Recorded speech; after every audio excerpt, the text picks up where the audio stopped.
Finding all the news that has slipped through the cracks under the rock.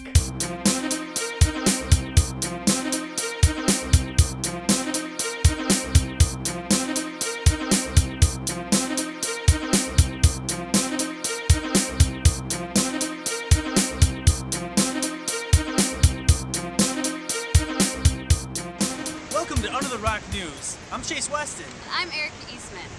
15-year-old Taekwon Rivera headed to the stand to give his testimony in his trial for the attempted murder of Officer Anthony DePanzio. Officer DePanzio was shot in the back of the head last January on Dayton Street. The jury did have a little trouble wrapping their heads around Rivera's testimony, where he claimed that a man in a ski mask gave him $300 to hide the gun in his mother's closet. Rivera said he only took the money so that he could trick out his big wheel. If convicted, Rivera faces anywhere between 1 to 10 years in prison, which could prove to be a mind-blowing experience. Last week, Darlene Dietz was found not guilty of harvesting body parts. Biomedical Tissue Services was accused of harvesting body parts without the family's permission. Wow. 6 local people were also charged in the case, and they had no bones about it. When Darlene Dietz was arrested, the police ordered her to come out unarmed.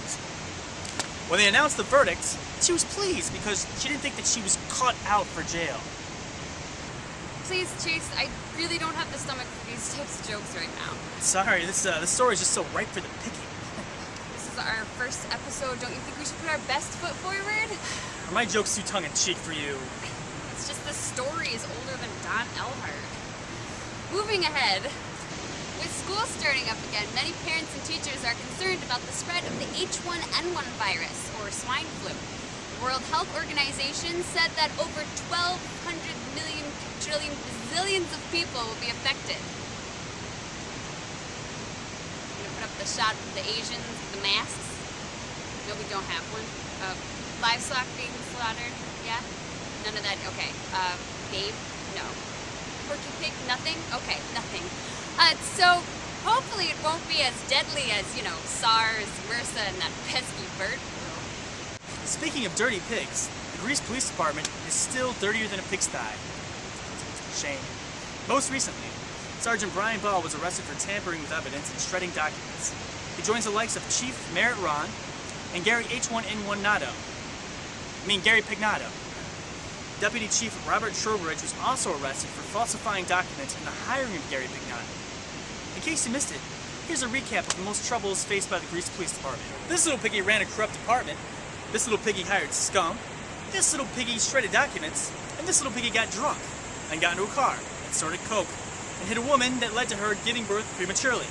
And this little piggy went wee all the way to 2 to 6 in state prison. Friends and family gathered in Hyannisport this past weekend to mourn the loss of Senator Ted Kennedy. He died at age 77 due to complications from a brain tumor. The Massachusetts State Senate is expected to convene to discuss filling his vacant seat. He will be sorely missed. Boy, I wish I was a Kennedy. They're good looking, they're big in the political arena, and all they did in their free time was slam beers. Well, that's because they couldn't take shots very well. Wow. I'm Chase Weston. And I'm Erica Eastman. Thanks for joining us Under the Rock.